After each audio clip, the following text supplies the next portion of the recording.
CongoFrance.com. Bisona bango, bango na biso, bisona bango. Ekara molai. CongoFrance.com. Site ya solo masolo ya danger, masolo ya kitoko. CongoFrance.com.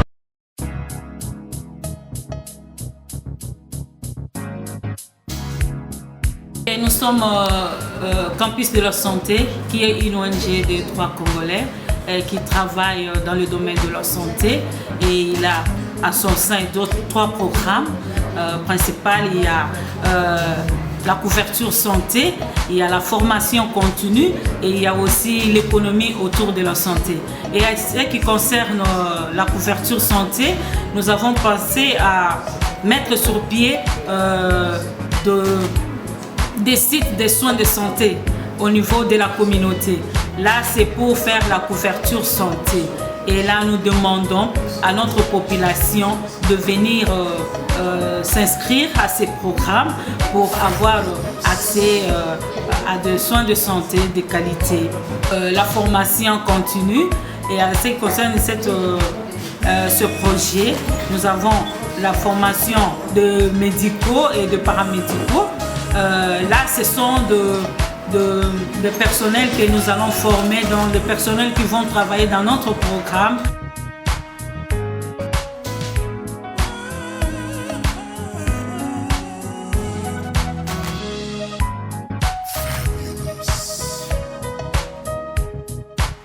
Yo poza libanda ya mboka. Oko s'abonner kaka kwa bande ko awa na Kinshasa, tindi bango kwa la soin ata na bonke. C'est bon, merci à comprendre. C'est la l'IOB où il y a la campus de la santé et nous avons la soutien. Il y a des potes à nous. Nous avons la comprendre.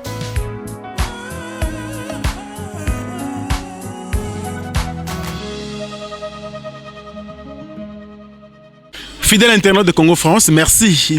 Vous savez encore très nombreux en train de nous suivre avec beaucoup de plaisir. Merci parce que moi, votre humble serviteur Franck Stémaï Dissouka, me voici encore chez vous dans un autre numéro, mesdames et messieurs. Restez branchés, vous qui nous suivez à travers le monde. Vous êtes en Europe, pourquoi pas aux États-Unis, en Angola. Vous êtes très très nombreux en train de nous suivre. À Palanca. CD, donc c'est normal, bien que ça piraterie, mais ça fait du bien pour la promotion bien sûr de notre service. Merci beaucoup à vous, merci à tous les amis qui nous suivent aussi depuis le Canada. Vous êtes tellement nombreux, avec beaucoup du plaisir. Mesdames et messieurs, aujourd'hui on va parler de l'artiste musicien Fally Ipupa Hitmaker, donc lui qui donc séjourne déjà du côté des États-Unis avec tous ces poulains, mesdames et messieurs. On va parler de cette icône de la musique africaine qui fait bien sûr le plaisir de mon pays, parce que sans lui aussi il y aurait bien sûr à avoir des couacs concernant bien sûr notre musique à l'étranger. On va parler de son groupe parce que il paraîtrait qu'il y a quelques fuites donc de la part bien sûr de son groupe. Il y a quelques musiciens qui ont pris bien sûr la fuite. On va en parler aussi avec l'un de ces musiciens qui est déjà Kinshasa.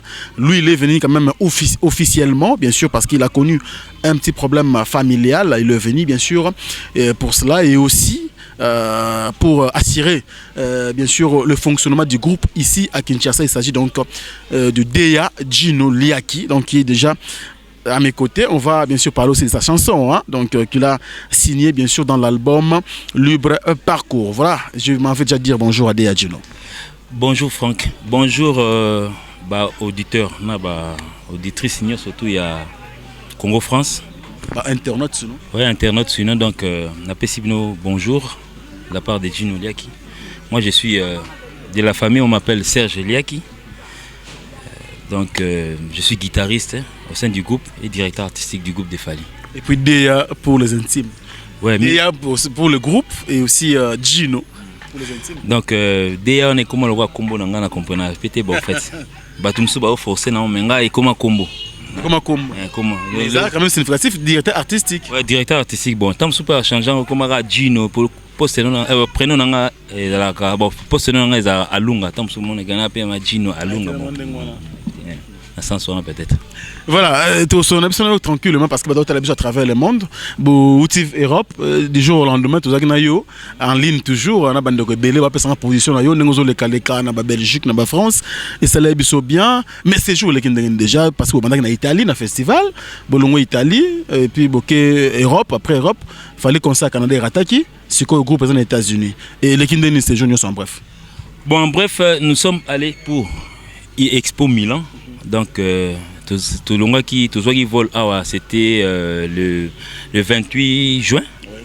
On a joué là-bas le 30 juin.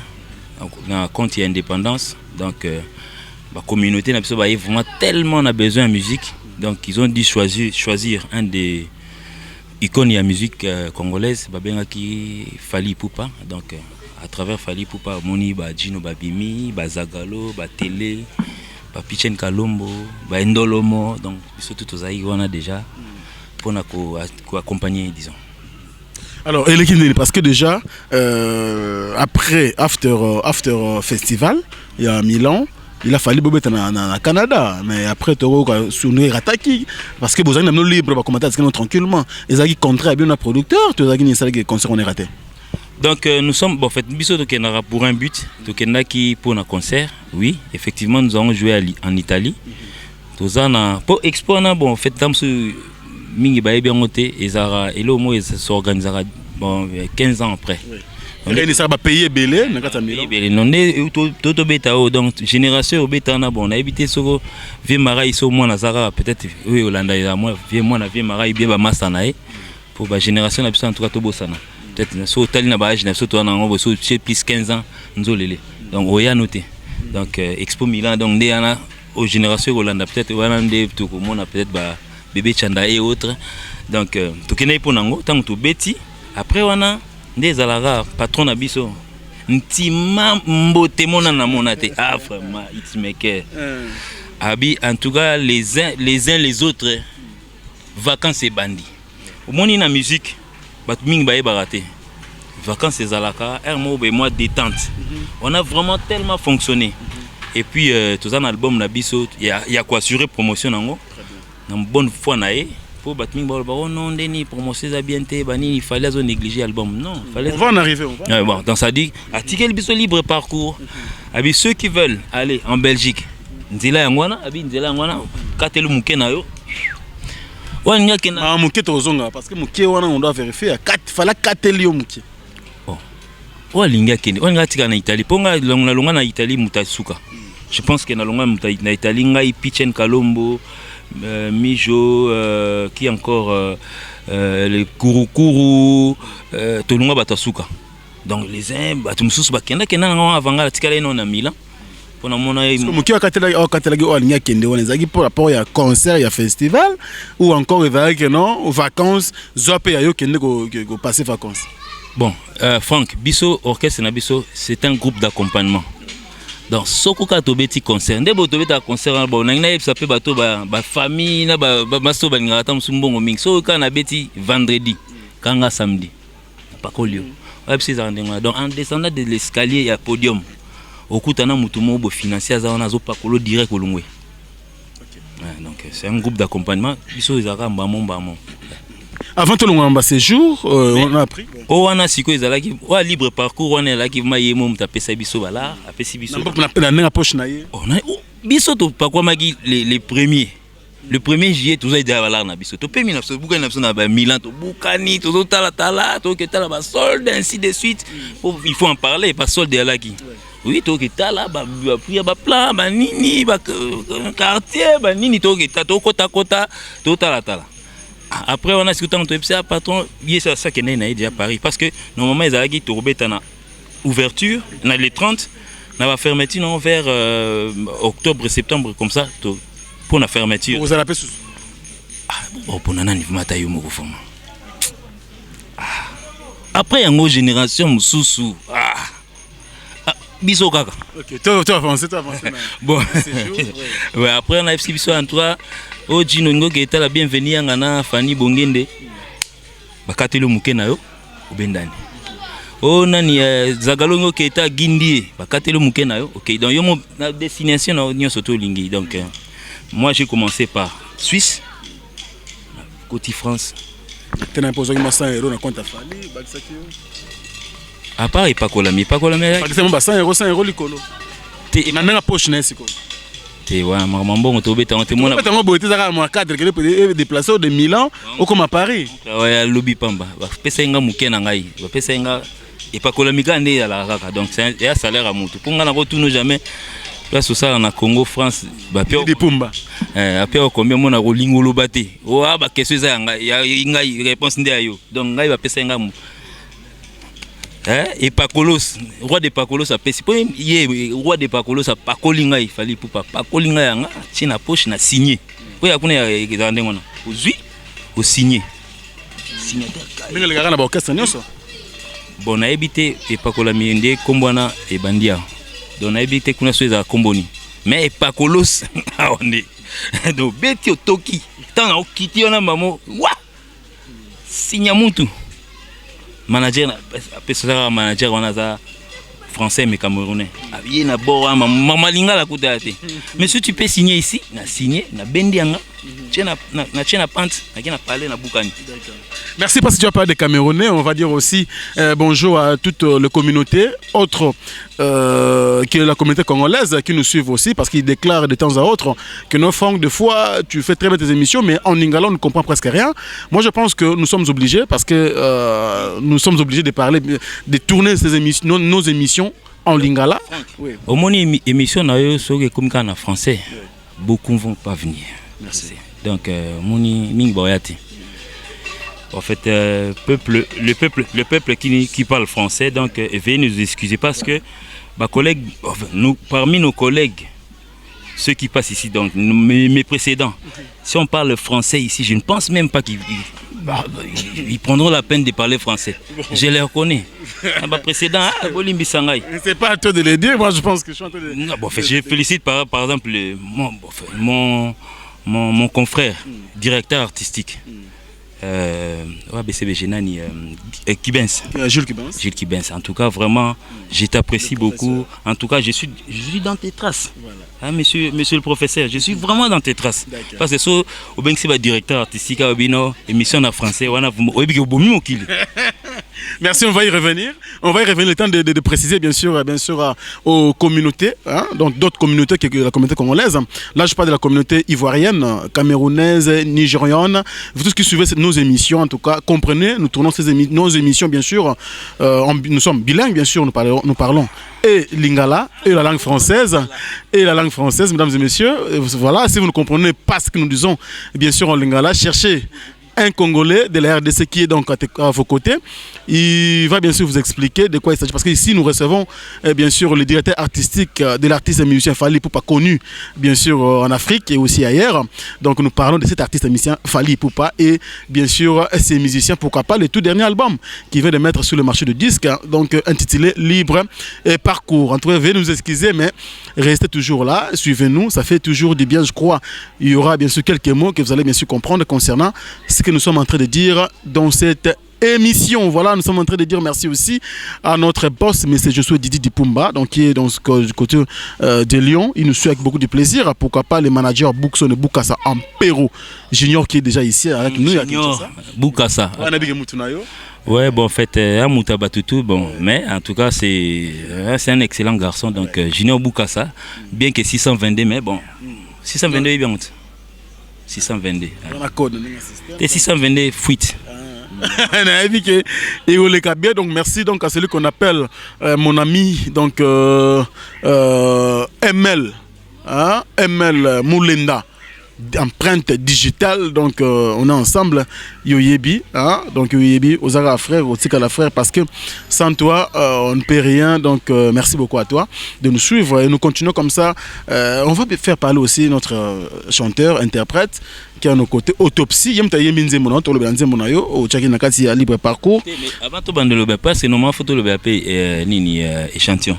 Mais aussi c'est normal moi nauti kunata. Oui, mais oui on te demande le banga aussi c'est nanyoso comme Kataki. On va continuer déjà parce que production Canada Rataki. Tu y a la production bien sûr il y a États-Unis, Yokete au Rataki Visa, vous avez 3 personnes, Yosu Visa te île de Cambodge, mon ami qui me suit depuis l'Europe, a eu visa. Là, je crois basiste ou encore accompagnateur, pas qui visa. Donc, Yangonde. Oh, où c'est gagné? N'a eu visa.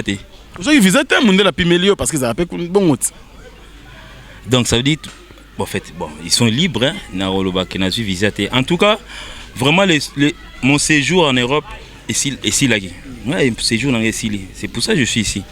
Donc, parlant des visas, moni tout côté qui va demander un visa pour tout le monde, excepté moi. Ça, je suis en train de jurer. Quand c'est demande un visa, je suis en train de jurer sur la tête de mon fils qui est parti. Donc, j'avais un cas de deuil, na bengi hitmaker. Je lui ai expliqué que non, j'avais perdu mon fils à Kordengai, à Binanga, libre parcours na yo aux Zonga. Donc, comme c'est un parent comme tous les parents, à permettre un gana Zonga nanga. Je suis venu ici rien que parce que j'étais en deuil. Vous comprenez au moins que non, Babiloko Izara Kala que non, 40 jours. Oh non, pile il y a 40 jours. Bon, c'est pour la première fois que ça m'arrive de perdre un enfant. En tout cas, donc chapeau bas vraiment à mon boss qui m'a permis. Na côté ça demande. Donc, même na ba image ni ambassade du Canada. Moi j'étais dehors. Je les ai accompagnés, mais j'étais dehors. Ambassade des États-Unis en France na comment côté. Na ebi couleur na monde des arrêtés, mais à Canada na kenda. Na kenda te pona kendi. Vraiment, j'étais vraiment dans le bain du deuil. Je ne pouvais pas y aller. En tout cas, ceux qui sont en France, ceux qui sont à Paris, ils savent au moins que je leur avais dit déjà que non, je ne fais pas partie de ceux-là qui vont aller au Canada. Même mon frère, j'ai mon propre frère qui est au Canada, qui a insisté. J'ai dit non, donc, papa, Armo, je viens de perdre mon fils. Vous savez, notre métier, au moins, ils apprennent à ça va tout plaisir. Je suis directeur artistique, je suis technicien, ainsi de suite, guitariste, ainsi de suite. Comment est-ce que Moussala est technicien? Ah, bah malheur naé, bon moi ils sont bimama bepamba. J'ai donc pour aller. Surtout que yo peux me te léguer. Bah toi lobby trop, donc quand on a besoin de visa aux États-Unis, il fallait maquiller là, bah toi t'as déjà tu étais parmi bateau yo. Bandima qui pena go chamu tout na kasa makampo mouvement qui ne le bosso. It's make a toujours number one comme on dit. Et voilà, le oyo pour la laisser ba combattant pongi, ba contre Simba, le mwana qui est un très très joli. Un joli garçon quoi. En tout cas, il faut toujours savoir que vous avez la mémoire, que vous respectez ma mémoire partant. Moni, c'est vraiment mon fils. C'est mon dernier. Je l'ai appelé Benjamin parce que c'était le dernier que je pouvais mettre au monde. Moni na loba boy pour na nini. Orchestre Nabiso, donc groupe d'accompagnement c'est sali vers l'Europe, 8 voyages. Soko nga mnasala keno pour batba kende poto. Donc na 3 enfants pamba. Mbele o na il y a 2009 mais la bomba mususu. Eh wana ki tourner ota? Yo tourner taki o. Oh bongo wana ki batu mususu ba cha cha te. Stade de France na ba nyongo. Wa Stade de France na kufai. Na ibite so mwana na nga kufai na Stade de France. Nga pour lui qui directeur artistique no mana ça ndenga en tout cas c'est désolé. Donc et puis hitmaker ninga kenda nae akenda na limité que non ba perte en vie à ba musicien nae ba perdra bana na bango. Non. Je suis parmi ceux-là.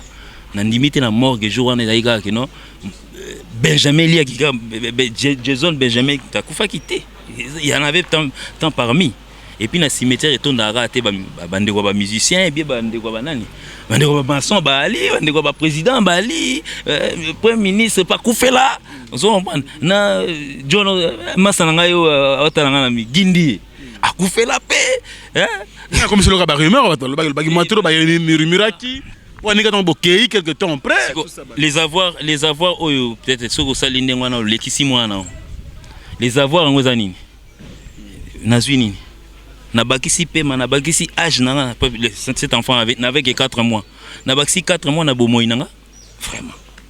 Donc on va pas tarder là, ils a quand même quelque chose il y a malheur, il faut tout les kayango étape pour là. Misusu moi na bosani na e bilenga pote memi babu na ke États-Unis te ngai les États-Unis c'est parmi les pays des rêves nangai. Les États-Unis. Il faut commater. Na komango jamais. Na kena nga na rêve na figurant na nini na un prince à New York na zaolota na kenanga na rêve en tout cas na kenango te ça reste parmi les pays que j'ai envie de plus. Donc mon fils n'est même pas permis d'y aller, peut-être étant sous malheur je me sacrifie à la place de mon père. Donc peut-être dans sens soit. D'accord. On va maintenant parler de l'album Libre Parcours, au signé titre moi Kitoko, échantillon. Échantillon, le lot oyo bande ko ba tout c'est pas nzembo. On a bien que mais il y a bien un petit poteau. Parmi les gens qui disent que l'album wana fallait en négliger Kiango. Pourquoi je le dis? Parce que déjà il y a beaucoup figuré dans le clip, c'est vrai Azali mais n'est pas te mettre comme on l'a été. Et deuxièmement ma banga parce que participation il est vrai il a un groupe d'accompagnement mais ba ministre na bino mingi baza connu. Il aurait dit à participer à m'imper ça parce que banzim na bino le bosso no kati groupe depuis tout ce temps pour accompagner depuis 2006. Alors pourquoi a-t-il la bino charge Mobimba pendant que Yemo Razan a envie, il avait aussi du temps pour accompagner cet album. Bon, au Moni Fali pour passer, c'est une star. Il y a pays Nabiso. Ça c'est vrai. Sorotali na ba âge autour na mouvement Nabiso. C'est un garçon. Boss Lim sans d'appeler garçon. C'est un garçon qui a pratiquement le même âge avec ceux qui sont dedans. Vraiment. Non aucun moi mingi vraiment que non. Sotam bon, un leader, capitaine. Tout y a ya chara babi, tout y a chara babi ya yambaka. Mais au moins coup de pouce.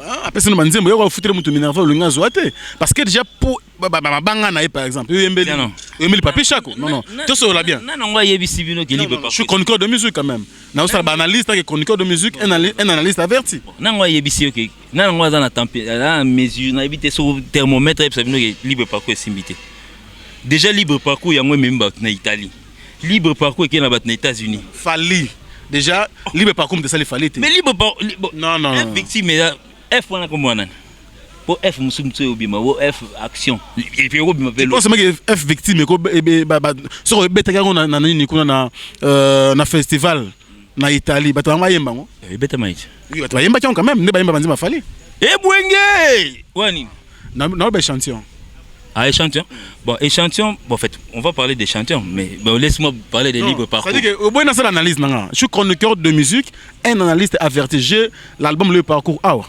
nana ngwa mobimba nako ba no tshela nzembo moko nako no nzembo na yo bandeliti na suka mais il y a des gens qui ont fait des analyses disons que Fali na trompe na ye disent que ko beta boyete quand même vous comprendre que non bah ça peut analyse avec la tête c'est que monia na etimbela boss moni moi so que ba que vous avez prêtre donc c'est la prêtre chini o boya Fali za liboma.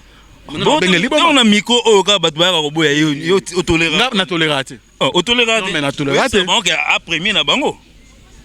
Non mais ko ba premier bateau quand même ko les bango mais au moins c'est parmi les grands. Ba inokuna na onte. Oyebi bege te parmi te. Soyons clairs. À l'équipe bango ba l'équipe bango te. Bango banane. Bateau au saline tu non, on a tant de musiciens. Dans la musique belé miné na mboka. Libre parcours simbi te ni simbi. Non, je parle pas de Simba. Dans le bien na trompe il a fallu. OK? Parce que to yebi non, on peut pas faire la différence entre l'album de musicien et l'album de leader. Parce que to yebi la quartier latin on a fait la chakoko wana et bête en même temps que Banzema Kofi. Mais il y a même pas 3 mois album à leader Moto Bima. Tout le ballon il y a Bino. Ah, mais non mais tout le ballon Bino. Il y a pas leader. Oui, il y a pas de problème to banana o Bino. Ah bon, bref, bon. Au moins tu es conscient que non on a pas trompe album a fallu on est bête bongote. Au moni na ba étape ni surtout chroniqueur de musique que tu es na faut expliquer na ba musique et là on y surtout na ba étape non bo yumbo umele non na ba studio bo travailler bo somsum banze pas parolier oye nango aussi mélodie na yo ti ba au côté studio au moni ba étape au côté studio mixage et bimi album et bimba ba étape musu ba que sombango après on a au bandi promotion c'est ma chanson moi je parle de moi. Ouais. Non, bêta tolo. Ma chanson est au bêta. Écho. Ça fait combien de temps depuis le parcours de ah, mon ici. Combien de mois? Moi ici. Non, mais toi qui es malin maintenant. Tu es autant à jour. Moi ici autant à jour. Combien de mois? Toi en mois ni. Toi en mois d'octobre, mois d'août plutôt. Mois d'août. Libre parcours. Moi ici on y va. Toi ça l'émission, tu vas la étape on a ça fait combien de mois? Ça fait 5 mois. 5 mois. Et bien album Power. Power, oui. Et quand on a un mois. C'est là. Moni? Ah. Et quand on a un mois. Nze Moni Kangai. Nzembo presque nyoso. Oh. Sans eux, ils clippé, et quand on a un mois. J'ai de preuves. Tu as des preuves? Dans chroniqueur de musique, elle est lopété. Attends, yo mouvement et vous comparez ma pauvre Dinolia qui m'a fallu. On parle de Fali ici. On parle de Fali. Voilà, F victime d'abord, F on est à Fali. Déjà, déjà, quand tu bango pe yo, bango quand tu ndela, comment faire mon abo, atali Fali, à quel lugar ça n'est et bon, un simple moutou, on va évoluer, on va évoluer. D'accord, on va évoluer. Franck a là pas problème. En tout cas, non. En tout cas, cet album a été vraiment vendu comme des petits pains à poto. Il y a de cela. Mon même attaque sur Obi Power. Oui, merci beaucoup. Avouez le que tout les gars. Je le dis tout haut, toujours. Mais je ne pense pas que Power tant que côté qui na bibliothèque ba tout ba au kangi 24 nzembo maman. Non, muta muta na mona ni na ebiso période moko brise simbi baninga nango.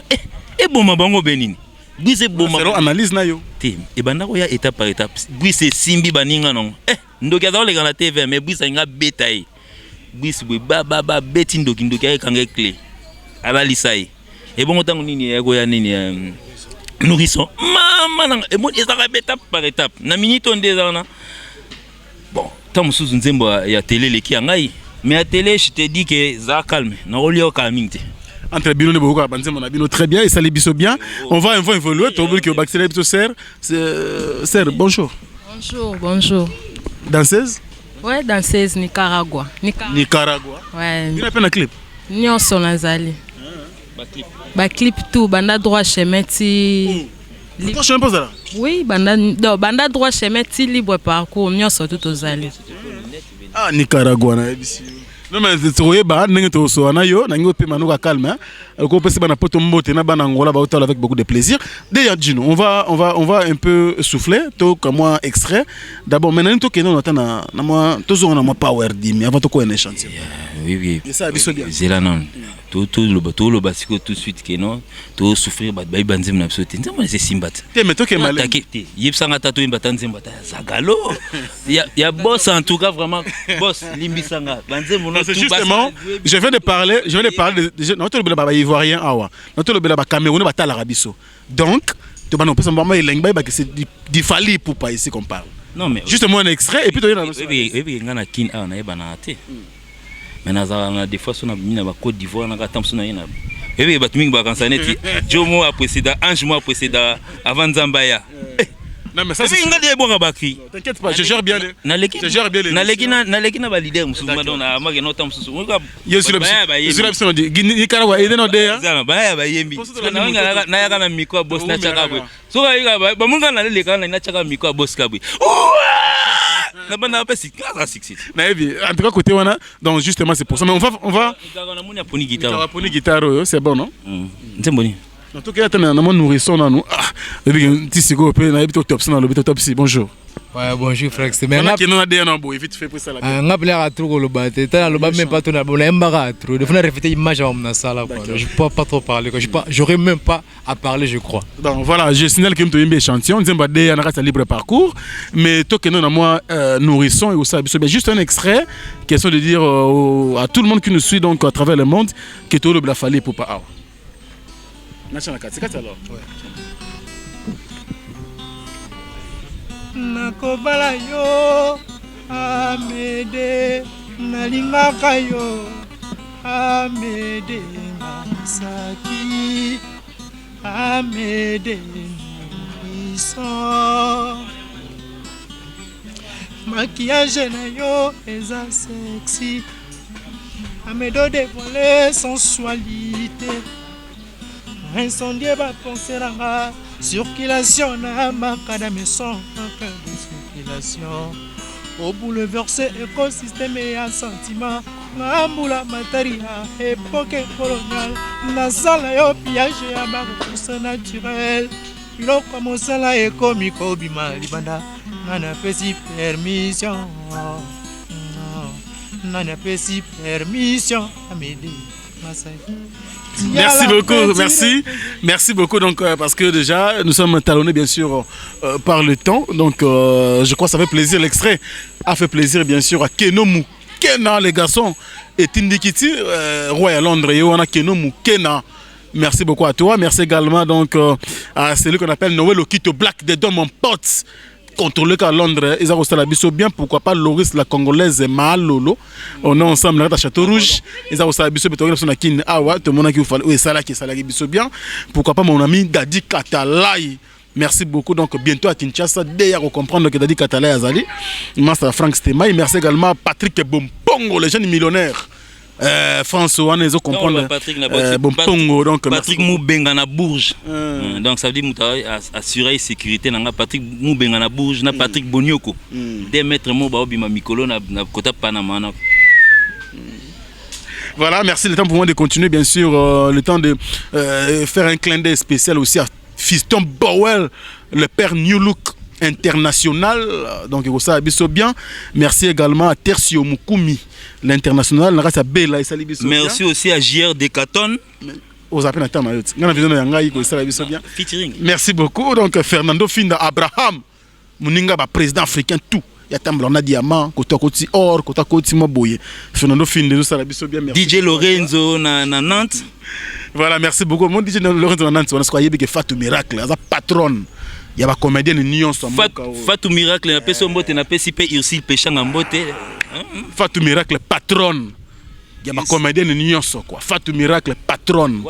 Il y a des comédiennes, toutes les comédiennes Fatou Miracle. Merci beaucoup de la depuis Belgique. Fatou Miracle, je confirme encore une fois de plus. Fatou Miracle. C'est un bébé mbote que ça la biso bien. Merci beaucoup à Jojo Ngonda Imen. Taille avantageuse mon vieux de dedans. Depuis vous allez venir dans Tilelo, et bientôt tout au Maroc, ngana ve Jojo. Ngana Ousekine. Yo beti côté wana isali biso bien na Maroc wana isali biso bien. Merci beaucoup donc à Karine Ambroisie.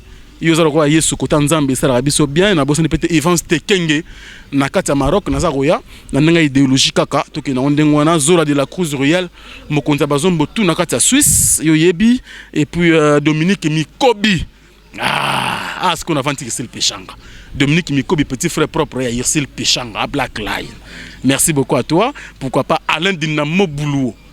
C'est quoi aye sur deuxième fois na BCBG ba yombe boulot ba yeli osusu pas sunda bas et sali biso bien. Merci beaucoup également honorable Papi Dambona. Merci beaucoup donc na soutien Patrick Mouya ya pe na peso mbote. Merci beaucoup na soutien de sali biso bien et puis Roger ML Moulenda empreinte digitale li sur papa chéri na carte internet na France. Roger ML, merci beaucoup à toi. On va évoluer, on va parler de la chanson bien sûr échantillon, les chansons de Djino Dealiaki. Une très belle chanson. Rumbondre slow, rumbondre donc qui n'a pas de style mon boye. En tout cas vraiment pour être vraiment grand chrétien, en tout cas ça moi l'isumu dimi. Bien que l'isumu mnene na muke za raté mais l'isumu tout ça dimi. Na paya nzembo. Paya ko. Paya? Paya ko. Dem tekela nzembo na kucha poto bombi kombo po yebikaka. To tanga kombo ne. Comment? To tanga kombo. Na tanga zipone. Na paya nzembo wana moni ya ba français belé na mo ba komba mutu. Mais on a travaillé en partenariat avec garçon boya za étudiant comme ni Aldi Zantoko. Aldi Zantoko anakina. Azanakina ça pe ba nzembo belé donc ba leader belé na ba ye et belé ba sala ba so.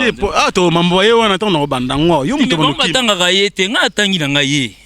Na tanga Aldi no bandango yo mutu banuki. Aldi batanga kope nga tangi Aldi Zantoko, c'est un petit. Yemta koma banzema pona ba te belé na ba vieux na ba ye na oyo. Aldi Zantoko. Merci beaucoup d'ailleurs. Alors Simba Guitare tous au moins échantillon d'imi en surtout côté na moi na ça ben ya émission et que ça la biso bien et que ça la biso bien. Merci beaucoup donc tout vraiment vite fait hein? Moi vite fait que ça bande tout bata biso bien.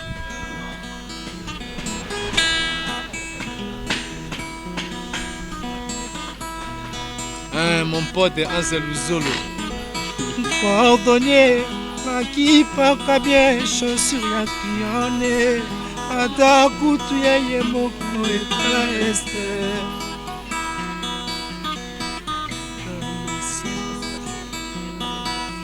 Mais Amazon aswanyaka bien ndako ya clione.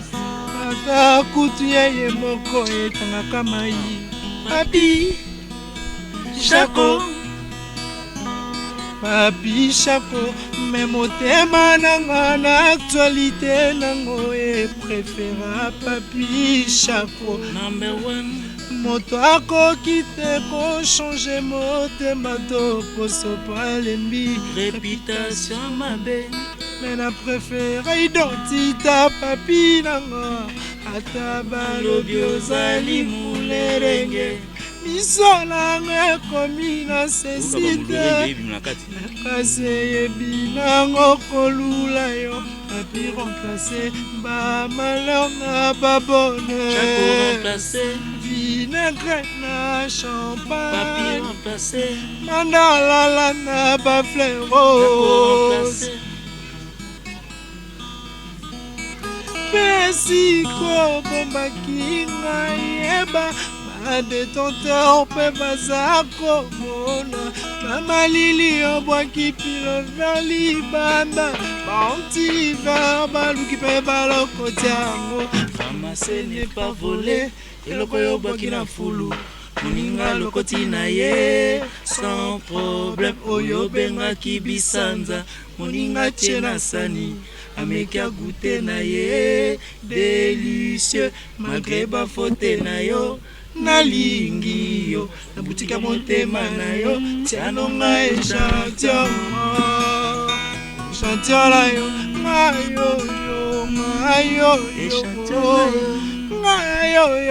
ngai Papi Chako ngayo Papi Chako. Merci beaucoup. Tout bêtement beaucoup pena donc ça dit que Nzembo non. Mais une très belle chanson de franchement on a un hypocrisie il faut la féliciter puis merci à Autopsie.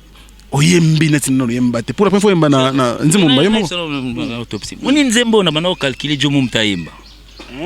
Pour Autopsie il y a un groupe na bino ka kata groupe Autopsie c'est quoi les garçons mo to ana côté mo côté toi côté na biso te bandal bino aveni ngati aveni na changa aveni na bino na Autopsie aveni na ngo pembe na luchuma bana pote ba bato 25 ans na pote baza bato ba 30 ans bakenda babosana awa tona bifurcation entre luchuma na changa. Ça veut dire qu'il y a droite le chuma. Et pas na yo. Pour oh non, mbange belé mais chez Bino. Au côté là-bas mo biko kibani.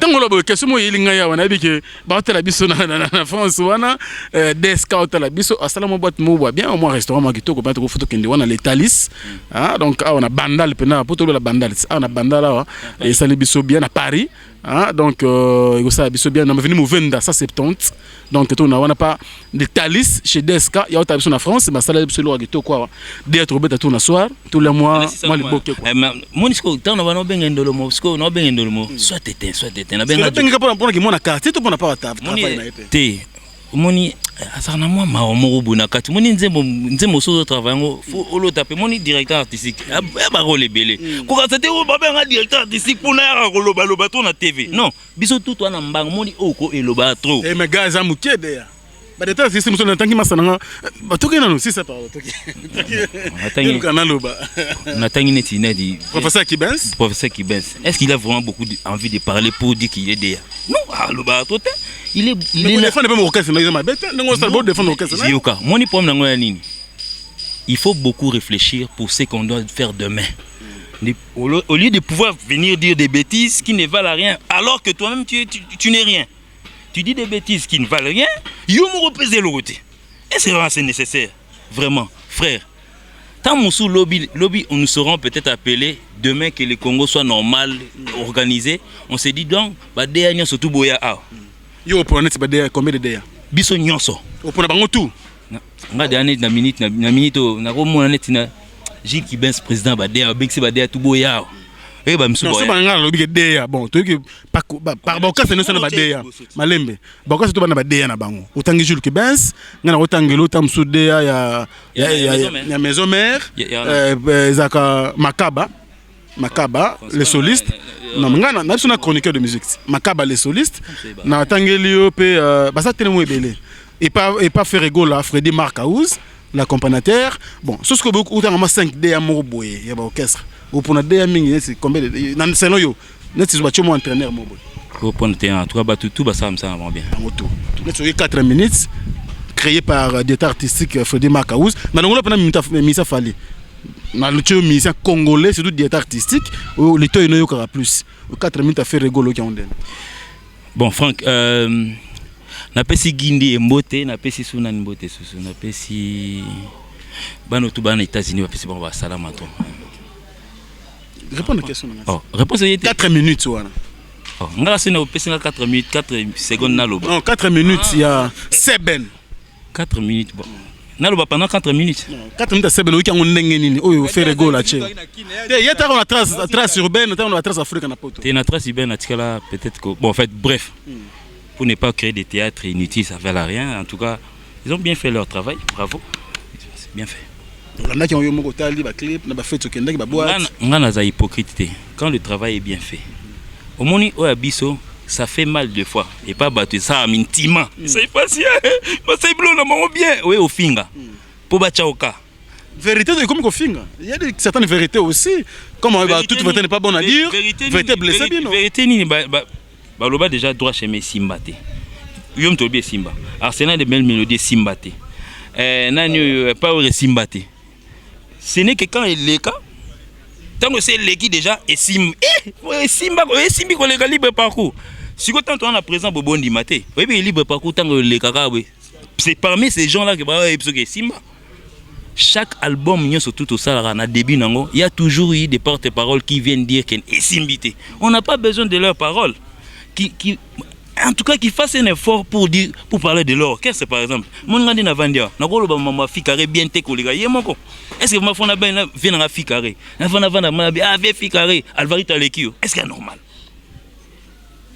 Via za na ba makamuna ye. Abini sabiso sérieusement. Il faut avoir des estimes par na vandi mouvement na éviter. Quand peut-être par rapport à ave fikare, a ko lega peut-être bon fait maximum, minimum, maximum 5 ans. Est-ce qu'il faut manquer de respect? Il y a normal. Il ne faut pas avoir des ennemis. Olivier Chimanga, c'est un bon guitariste. Laurent Kadogo, excellent guitariste. Vraiment. Alvarito, Tyson, en tout cas, moi, Binda Bass. Namon Ranet Banani Susuba, Basé Pelé. Ba guitariste, c'est Basé Pelé, Babeta à danger.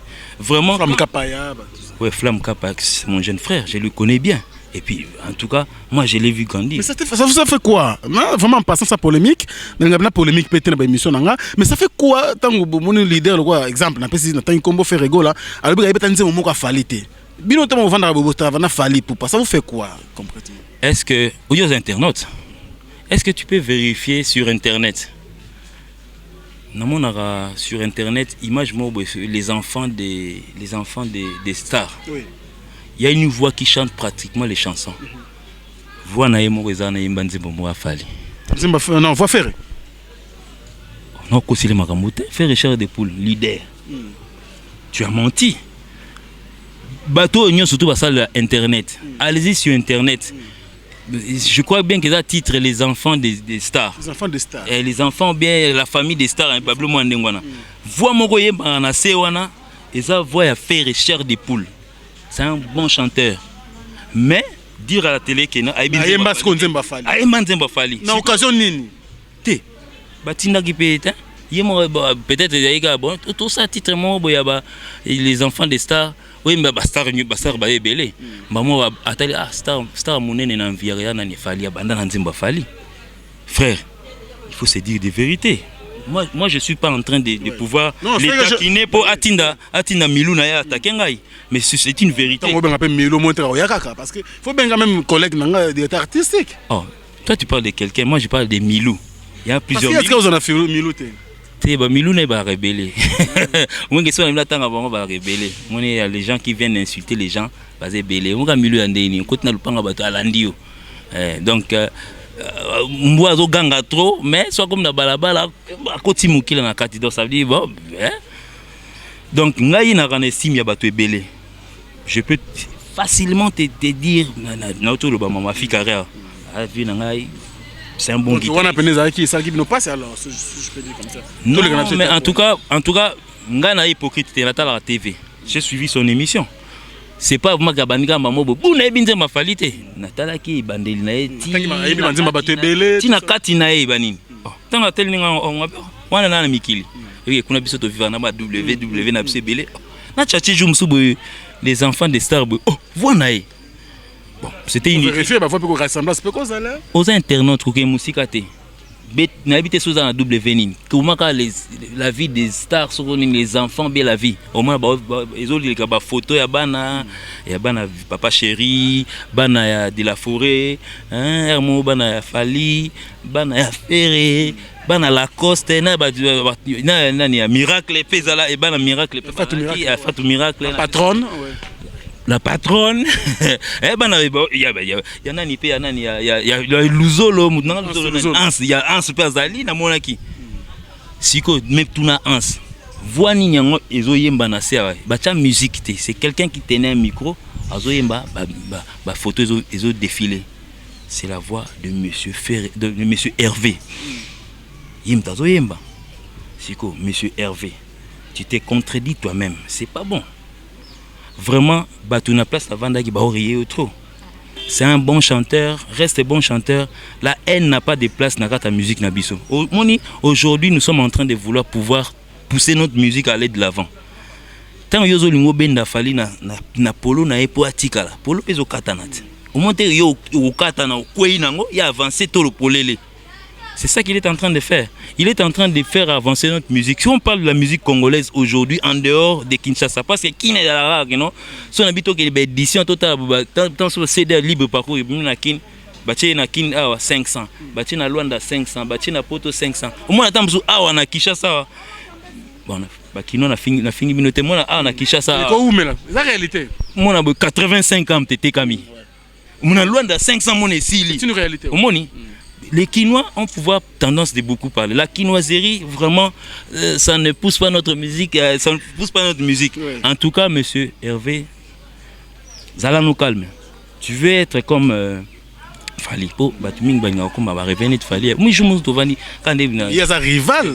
C'est moi, je me suis dit, des fois, on a la mikilikuna. La distraction, distraction, j'appelle ça distraction. Nakina na ba studio, ou que la son asika banini, j'appelle ça distraction.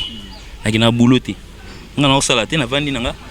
Les libidens so ça ba makamna ngana otala. Ngana se distrait na zone ngapena ekola. Ko kene nzo ko zonga mbo karedia imbango. OK mboka uzima yele uzongi mboka va. Ngabilo na ngana kini ko étudier ngwana. Na vanda mabo babu ganemo à côté. Aloba français. Abi mais oh non, mais Fali là, il a grossi. Tantôt on le voit maigre, tantôt on le voit gros. Si vous, moi, ça m'a dit, oh Fali, non, j'ai vu une photo de lui là, ça bim ça iPad net ya yobu. Atalabi, yé. Fali. Yé. Ngabi yété, oh yété.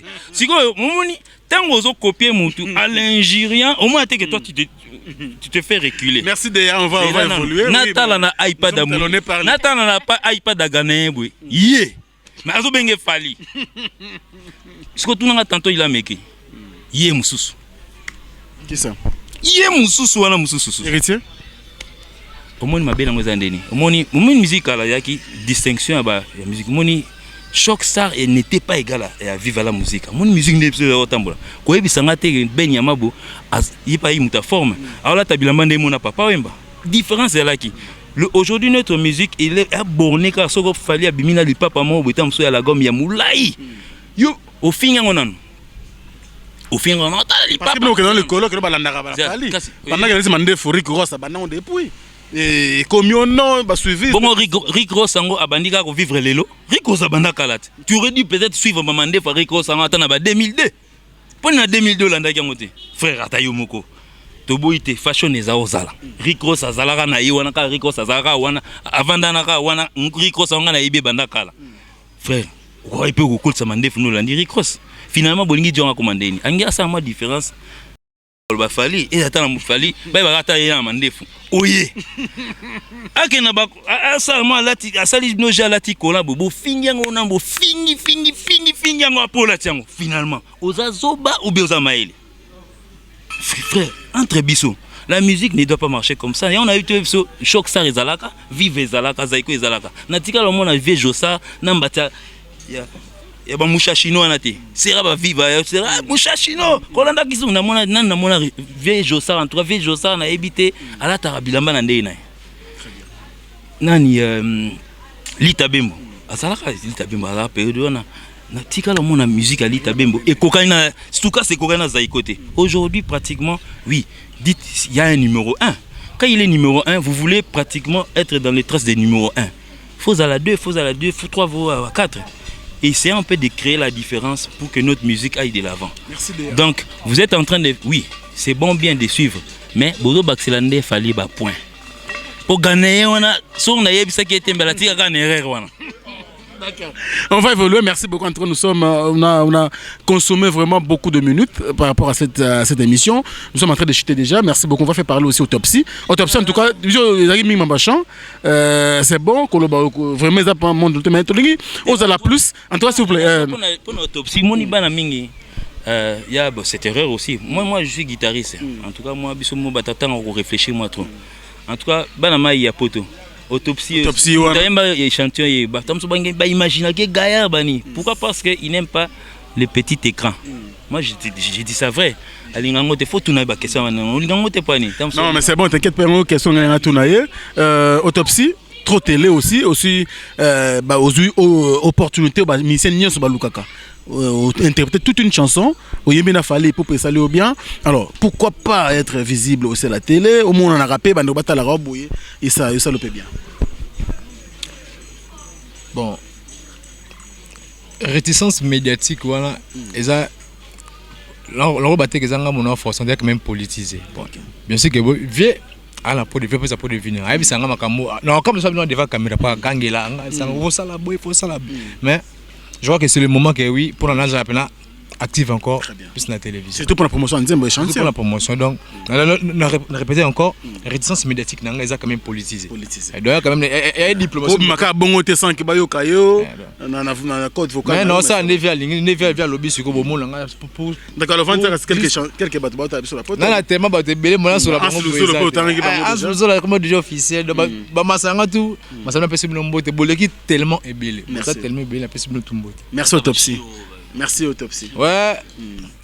La remerciement non Franck c'était moi parce que l'émission na yo na remercier Bachirou yale mais au monde robo sénateur officiellement venanga cash money papi chaque l'américain donc 0-0 Oliape était au non lo balangare non lo bare parce que Oliape le genre la boîte de fleuve le bar air yango ya simbongo ba le genre de fleuve pour faire ça ba gymnastique là so mais simbongo il m'a combien na ba mbongo la télé d'abord merci beaucoup Autopsie comme vraiment la souka émission oui tu le sais ser ah moi bien parce que on a habité sur ça ndeni tu es comme vraiment professionnel babina bina boité alors bando ba tala biso itime qui rota aux États-Unis bando ko ba tala biso na Europe ou na Canada en tout cas zota na yo pesa mbote ça là bien bon danseuse na bino ye Nicaragua danseuse a fali pour pa marabio shel marabia la people de wolo ya liboso na pesa na mbote na mokonzi na nga patron na ngai place azali ba salama trop donc nzamba pambola vraiment babi continuer kaka bongo bango bandolando kaka na sima batu bango bandolanda kaka na sima yo bandokeka liboso na pesi mbote na bafani tu balinga ngani Nicaragua danseuse na bino bina rapesa mutu to esengo poza na batu msuba esa ngai ata na swali na mwasi na ngaso na taloka na TV faso ya dance na yo na koseka donc kande silaka na pesi batu tumbote ba vena nga banda na États-Unis Londres numéro ba tout nga numéro pas frère mobo yo pesa banda 243 81 94 68 698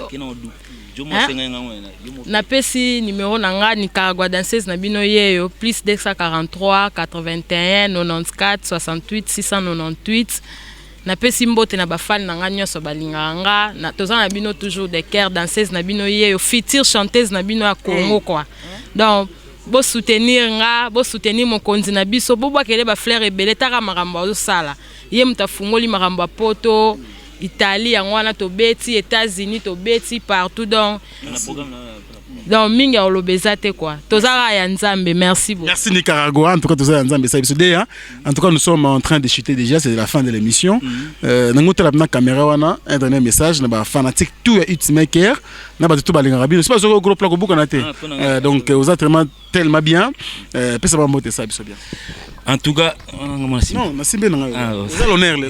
En tout cas, la PSI nous au moins tant biso doit mission toi en déplacement. En tout cas, il faut se dire la vérité bien que pas qu'on la met là, tout ça moi ba soutien ba bah part et d'autres donc na bandi non na yemoko Cash Money l'homme en direct au Leli et Papi Chako.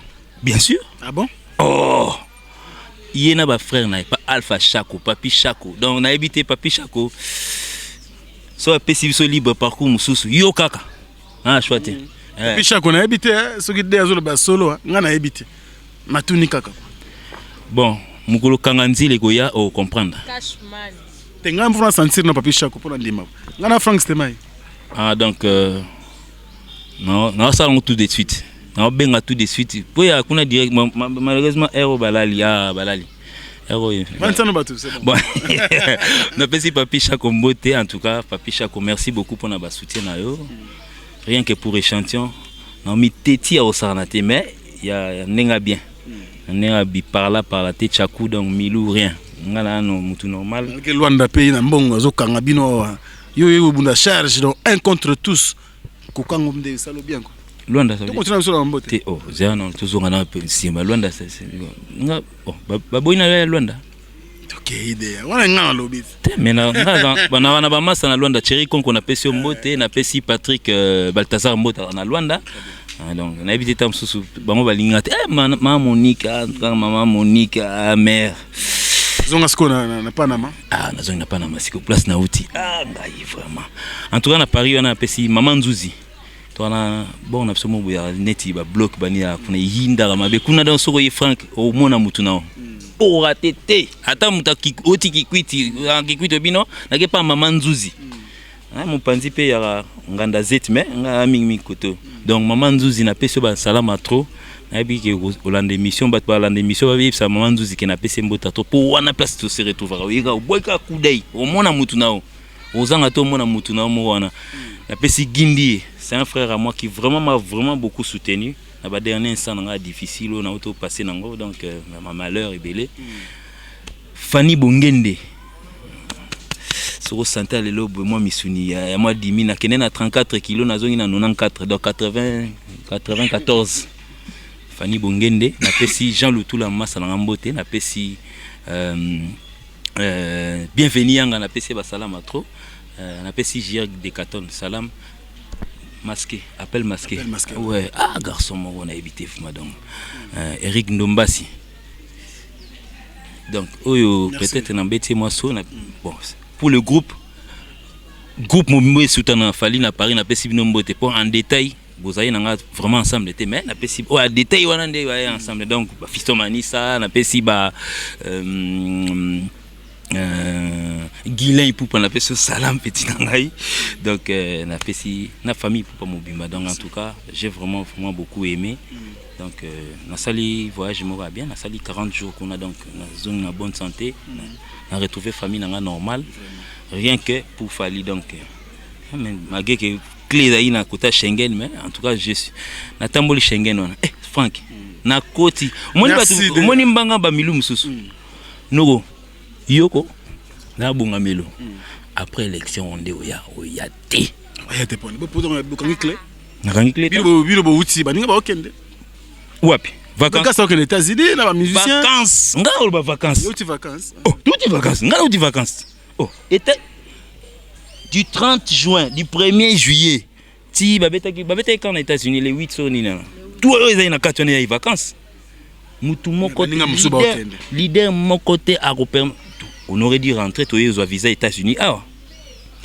merci d'ailleurs en tout cas bon pour le programme il y a États-Unis donc le groupe était aux États-Unis en cet instant en anglais son na lobango en tout cas bon na ba nga pour na ce vendredi bazana Dallas na mboka Papi Chako petit na boloké bi Papi Chako ala kuna kebo yo songa na mani na poche na salo bien donc ba masa tu boké ba Papi Chako ala kuna na Dallas wana vendredi bo baby say mutu donc mani nde zala bref le samedi nango Fali pour payer son groupe seront à Houston après Houston il y a un programme au ka ba kombo sika Dallas Houston et ça va mingi ba dimanche te ba le kana TV dimanche Houston. Est-ce que vous avez Houston? Milo ya maloba Houston. Dallas. Autant aujourd'hui.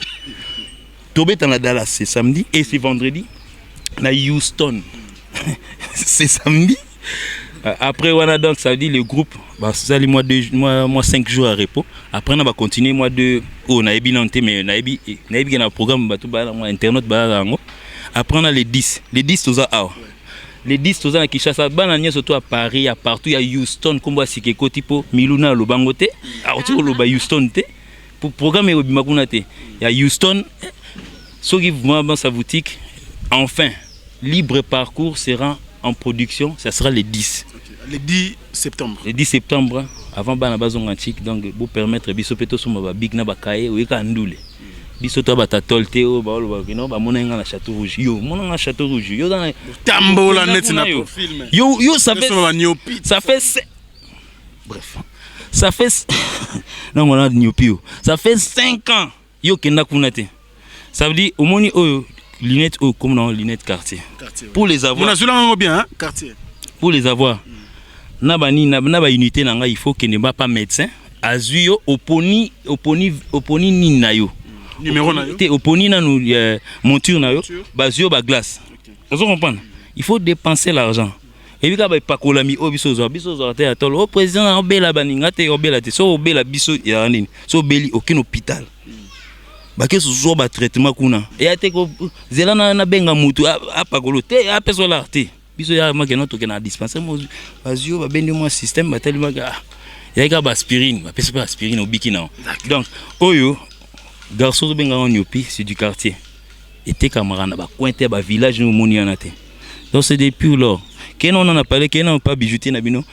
Bongo yebisaye ke oiza balor na tikilo ngo kenango yebisie ke non eza ya te que non na kekuta on a Château Rouge. Na ebité son na Château Rouge baté et puis malolo tel ngo beza quartier. Malolo tel ngo.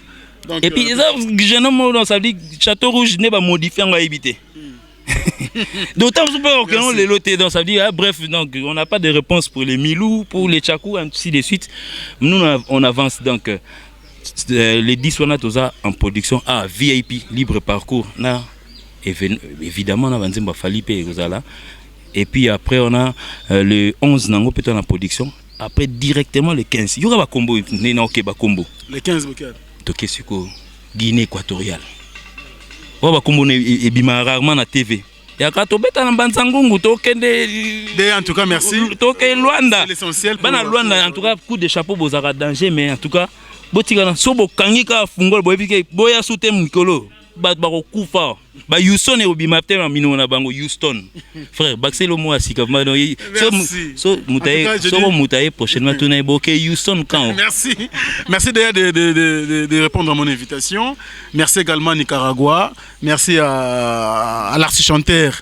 C'est vraiment un frère pour moi donc bientôt échantillon sur vos écrans. Spécialement la version clip.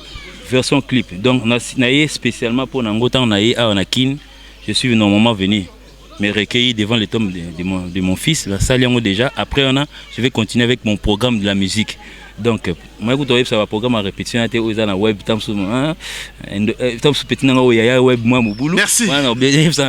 Bon, bref. Donc, à part on a un poteau, en tout cas, en tout cas, m'excusez, ceux qui n'ont déraillé, moi, mon n'a dérapé. Vraiment pas, c'était vraiment pas. Merci. En tout cas, merci. Oui, c'est bon, mais parce qu'on est poli. On a s'excuser. En tout cas, ce qu'on a le langage m'a été naïté, bolimbisanga. Et puis pour certains leaders, moi, Franck Barana, question moi, ma cité, moi, réveillé mon banner là. C'est vraiment pas mon genre, donc Nazar, il était mon pour nous couture ça, tout ça, la émission à scène, c'était lui qui parlait à lui. Non, c'est bon. Merci beaucoup. Nous sommes à la fin, mesdames et messieurs. On a dit merci. On va se lever. Donc, merci donc à l'équipe technique qui m'a tenu compagnie. Merci. Donc, à mon artiste Mondongue, Boyebikeno, à Salara Cinéma. Mais côté technique, peut y avoir esprit. A aussi, il s'est vite fait. Yangoyo, il s'est aussi Moussa parce que Congo France, c'est déjà du professionnalisme. Merci à Diamunda Golding, mon partenaire officiel. Oh, bah partenaire. Diamunda Golding, merci à Eric Panabik Rouge. Continue à corriger Bango. Merci beaucoup à mon patron, M. Josué Dipumba. Un blanc dans une peau noire. Merci beaucoup. Bien que Marambo Dezo Sala Awa, mais bien que Zara Miki, les gravité au Simba. Merci donc à Petit Nanga Maye, les Sadiki. Donc, Bango Bazaar, on a aussi bien. Merci beaucoup. 2004. Et toi, tu sais que je t'aime, non? Donc, d'ici là à Kinshasa, dans quelques jours, viens et puis on va passer de très bons moments ensemble. Merci à vous et je vous retrouve très prochainement, mesdames et messieurs, dans un autre numéro. Au revoir.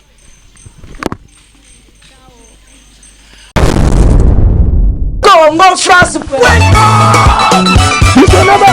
bango na biso na bango ekara molai France.com site ya solo masolo ya danger masolo ya kitoko. Congo France.com